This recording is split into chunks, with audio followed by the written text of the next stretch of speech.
Well, welcome back. This is episode 21. This will be my final build episode. The car is basically done now. As usual though, there's always more things that I'd like to do to the car.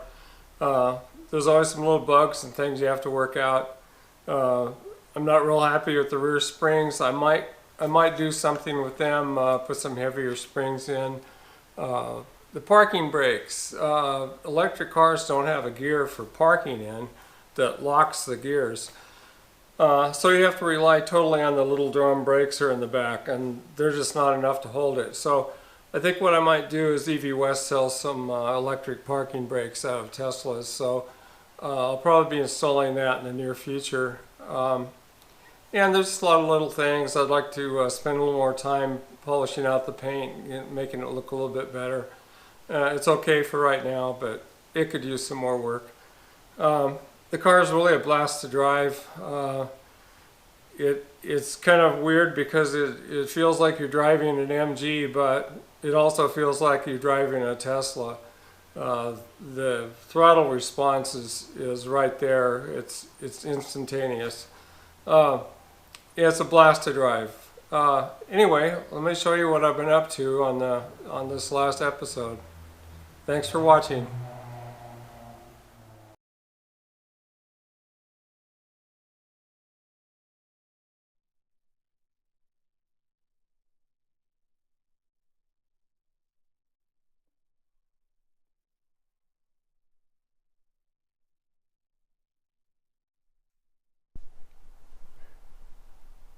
I've installed both of the doors. They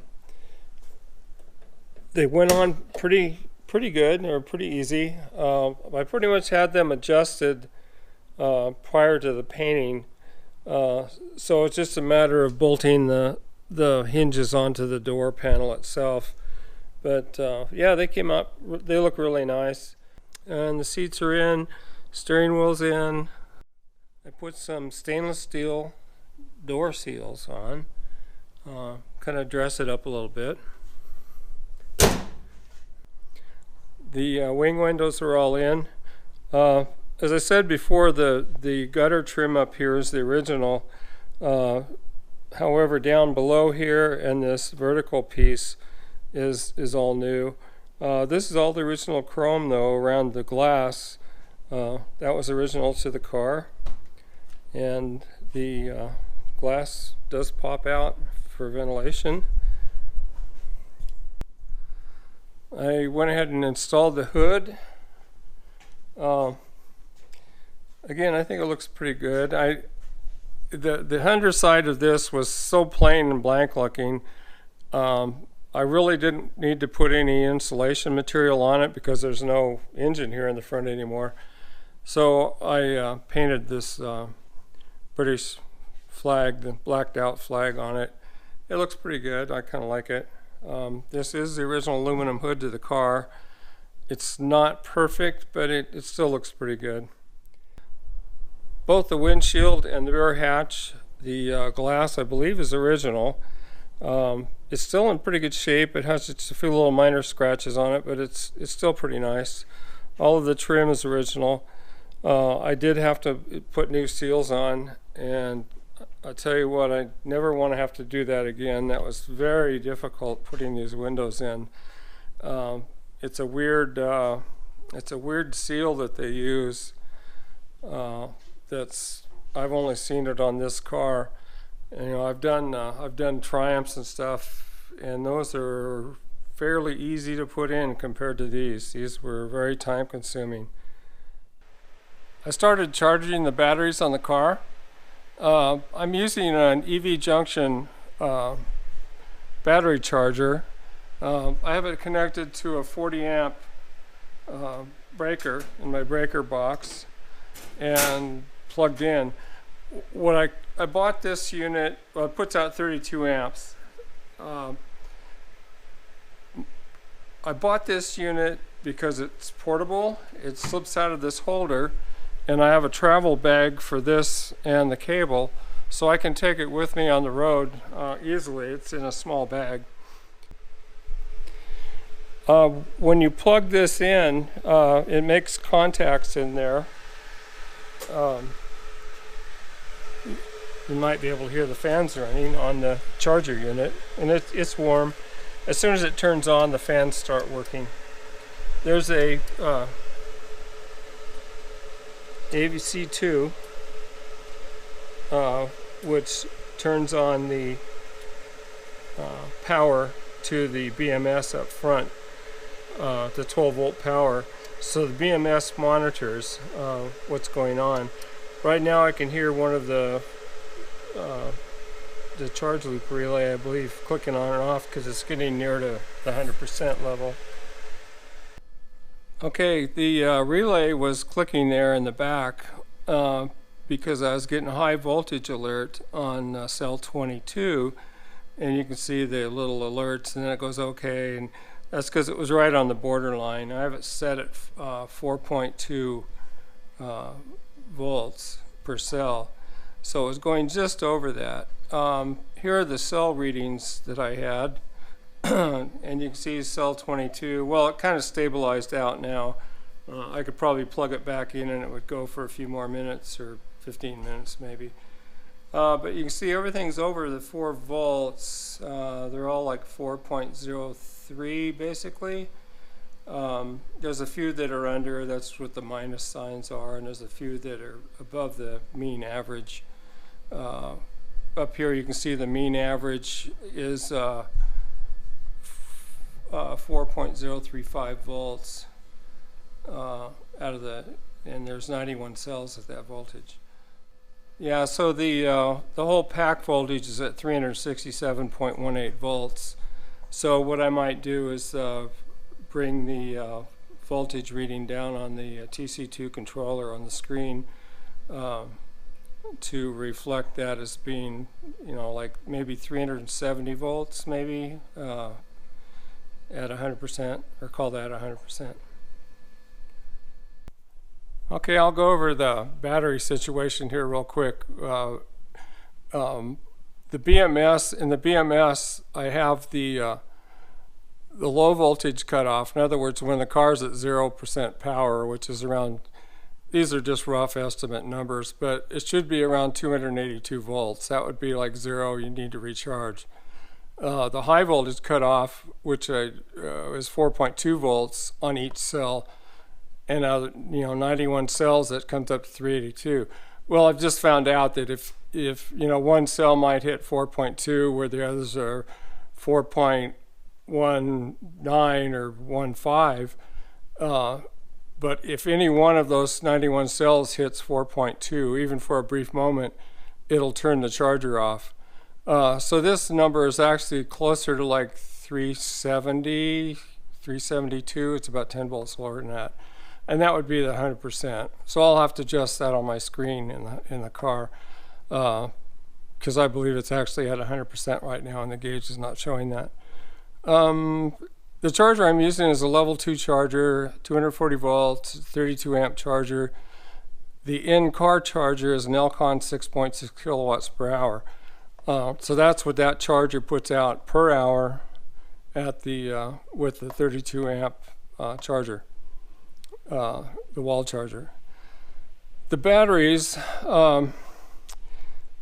each battery is rated, or each pair of batteries is rated at 3.2 kilowatt hours, and then times 13 comes up with a pack kilowatt hours of 41.6. So it's basically a 41.6 system. It's looking, this is pretty accurate. It's between 6 and 7 hours of charge time if you're at the, you know, the low level, the 0, if you're down to like 3.1 volts. The batteries will actually go a little lower than that. I think they'll go like 3.0 something in each cell. But anyway, that's kind of where I'm at. I still have a lot of testing to do to see, you know, what kind of mileage I get out of the batteries, out of the car. Now that the car is all put together and everything that's going on the car is on the car now, I want to go over the weights a little bit. These are the weights that I had before when before I took anything apart on this car. The weight on the front was 1171 and the weight on the rear tires was 896 for a total of 2067. Now, there was some things missing, like the seats weren't in it, the carpet was not in it, spare tire, there was no fuel in the gas tank. I mean, it was missing a lot of the interior parts. So this is actually low, 2067. The manual shows the car with everything together and put in there 2190. I believe this is a more accurate of what a regular GT would weigh. What I've done here is this is after I came up with 1025 in the front and 1257 in the rear for a total of 2282. Now, if you go by the 2190, which they say in the manual, the car only weighs 92 pounds more than the original. However, the weight distribution before was 56-43 before, and now it's pretty much even 45-55 in the back. So you can see it's a lot more tail heavy in the back, but you know, there's batteries, the motor, the controls, and everything, electronics. A lot of that is all in the back. There's just a few of the batteries on the back, 8 of them. The rest are all in the front. But anyway, you can see that the front is considerably lighter in the front, and it is a lot heavier in the back. Okay, let's go for a test drive. Key on.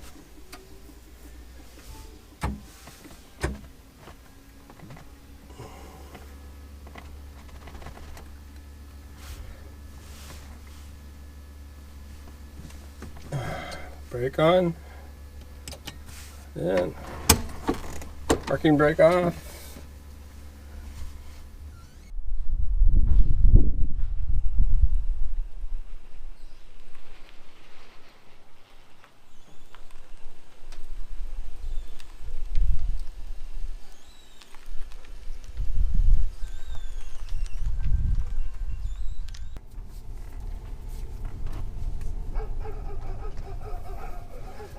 And my dogs are barking.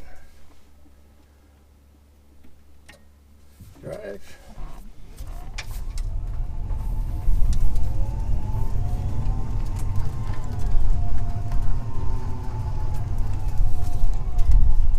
Oh yeah, I can feel the regen.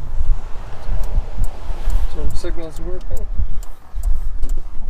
Brakes need to be broken.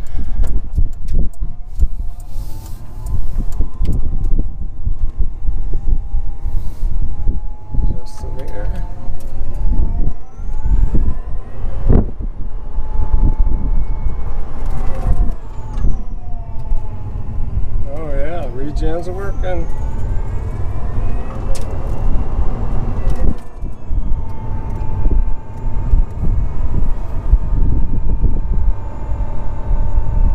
The speedometer is way off.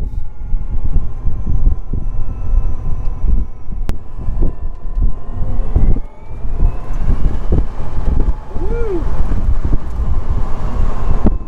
That's pretty responsive.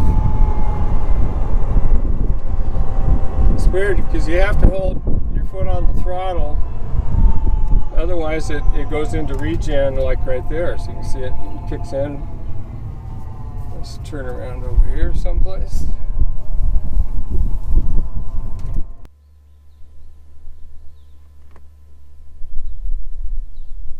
Let's try that.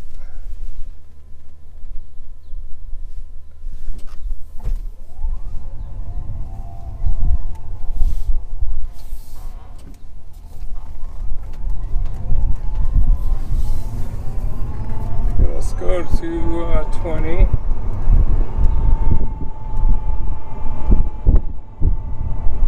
That's about right. Wow! I was hardly giving it any throttle there. Worked pretty good. There's 30. I think I'm within about a mile per hour of accuracy on this now.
And there it is.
That's all for this episode. The car's done.